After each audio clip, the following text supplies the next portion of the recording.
Halo, saya Deltananda Violeta. Halo, saya Susmawati. Halo, saya Dwi Retnosari.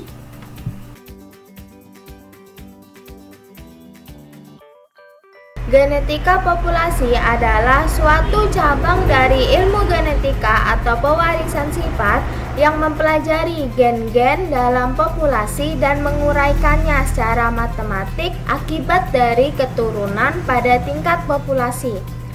Cabang ilmu genetika ini banyak diaplikasikan dalam berbagai bidang, khususnya seperti pada bidang kesehatan, pemuliaan, dan konservasi. Genetika populasi mengenai arti penting dari sifat kuantitatif karena cara menentukan penyebaran alel tersebut dilakukan secara matematis. Gen pool ialah jumlah dari semua alel yang berlainan atau keterangan genetik dalam anggota dari suatu populasi yang membiak secara kawin. Gen-gen lengkap mempunyai hubungan dinamis dengan alel lainnya dan dengan lingkungan di mana makhluk-makhluk itu berada. Ilmu genetika populasi ini membicarakan implikasi hukum mengenai pewarisan sifat pada organisme apabila diterapkan pada sekumpulan individu sejenis di suatu tempat. Suatu populasi dikatakan seimbang apabila frekuensi genetik berada dalam keadaan tetap dari setiap generasinya. Selanjutnya, hukum Hardy-Weinberg. Menurut Hardy-Weinberg, yaitu seorang pakar genetika populasi yang berasal dari Inggris dan Jerman, pada populasi yang cukup besar dan anggota-anggotanya berpasangan secara acak, frekuensi gen atau alel dan genotip akan tetap dari generasi ke generasi berikutnya selama tidak adanya faktor-faktor yang mempengaruhi seperti migrasi, mutasi, seleksi, dan hanyutan genetik atau genetic drift. Suatu populasi berlakunya hukum Hardy-Weinberg yang berbunyi apabila jenis genotip atau frekuensi gen populasi awal akan tercapai keseimbangan dari satu generasi ke generasi berikutnya.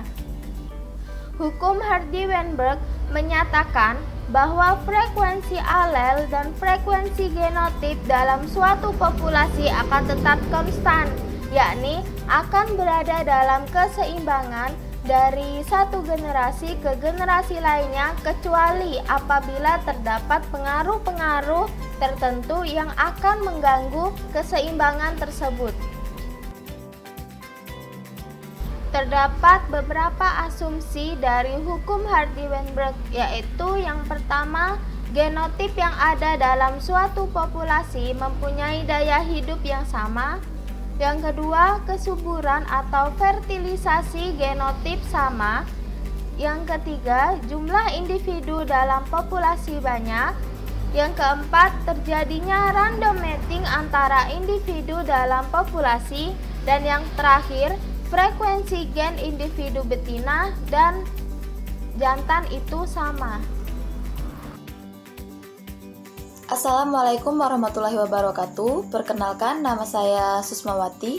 Saya sebagai pemateri kedua. Di sini saya akan melanjutkan materi selanjutnya, yaitu C. Ciri-ciri hukum keseimbangan Hardy-Weinberg. Adapun ciri-ciri dalam hukum keseimbangan Hardy-Weinberg antara lain: 1. Jumlah frekuensi genotip harus sama dengan 1, yaitu P kuadrat C besar plus 2PQ C besar C kecil plus Q kuadrat C kecil sama dengan 1. Yang kedua, hubungan P kuadrat plus 2PQ plus Q kuadrat tetap, tidak peduli besarnya frekuensi alel permulaan. P atau Q dapat bernilai 0 sampai 1, yaitu frekuensi genotip pada saat keseimbangan hanya tergantung pada frekuensi alel permulaan dan tergantung dari frekuensi genotip dari populasi asal. Yang ketiga, keseimbangan dapat tercapai dalam satu generasi, kemudian frekuensi alel dan genotip tidak berubah dari generasi ke generasi asal syarat-syarat keseimbangan Hardy-Weinberg terpenuhi. Yang keempat, frekuensi alel dapat ditentukan dari frekuensi satu genotip yang diketahui. Yang kelima, bila suatu populasi dalam keseimbangan, maka frekuensi alel dapat dihitung apabila diketahui frekuensi satu genotip homozigot.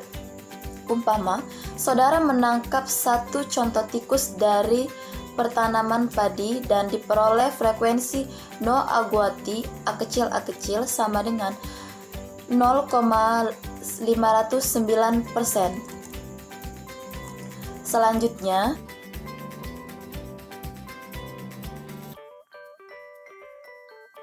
D. Penerapan genetika populasi dalam bidang kehidupan. Yang pertama, bidang aquakultur. Dalam pengembangan aquakultur, keberagaman genetik dipandang sebagai sumber gen.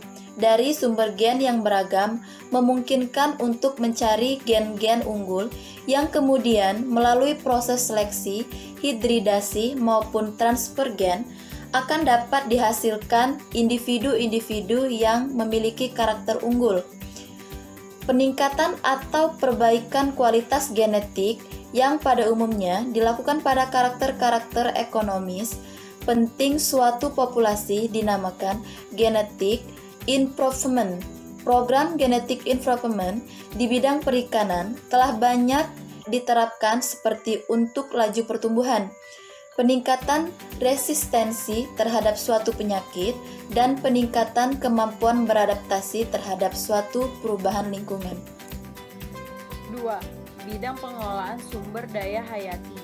Peran genetika populasi yang lain adalah pada kegiatan pengelolaan spesies yang terancam punah. Hingga saat ini, jumlah spesies tumbuhan dan hewan yang terancam punah terus meningkat sebagai permintaan antropogenetik terhadap sumber daya hayati. Sumber daya yang berada pada status populasi kritis dan habitat kritis perlu dikonservasi untuk mempertahankan keanekaragaman genetiknya. Dalam rangka mempertahankan proses-proses ekologi dan evolusi yang dibutuhkan untuk kelestariannya, informasi tentang struktur populasi dan kondisi biologi suatu spesies merupakan prasyarat untuk menyusun dan mengembangkan strategi pengelolaan dan konservasi karena bermanfaat untuk mengetahui kondisi populasi jangka pendek dan variasi yang disebabkan oleh lingkungan. Perbedaan genetika populasi dengan dinamika populasi. Pengertian populasi dalam konteks dinamika populasi berbeda dengan populasi dalam konteks genetika populasi. Dalam konteks populasi, pengertian populasi adalah sekumpulan spesies yang mendiami wilayah tertentu yang mencakup aspek kelimpahan, ukuran ikan, rekrutmen, mortalitas, dan growth. Sementara itu, definisi populasi dalam populasi tidak hanya terbatas pada tingkat spesies, tetapi hingga tingkat subspesies atau strain atau varietas. Genetika populasi, penyusunan komposisi genetik dan perubahannya sebagai akibat dari faktor internal dan eksternal. Genetika populasi terkait erat dengan proses evolusi dan seleksi alam yang menyertakan cabang ilmu genetika dan biologi sel serta biologi molekuler dalam analisisnya. Genetika kuantitatif yang membahas mendalam tentang berbagai macam karakter seperti bobot dan bobot badan, kepekaan terhadap penyakit, dan sebagainya, termasuk dalam kajian genetika populasi. Dengan demikian, kemungkinan bahwa suatu populasi sebagai satu populasi berdasarkan konsep dinamika populasi. Tetapi menurut genetika populasi tersebut terdiri atas dua populasi atau bahkan mungkin lebih dari dua populasi.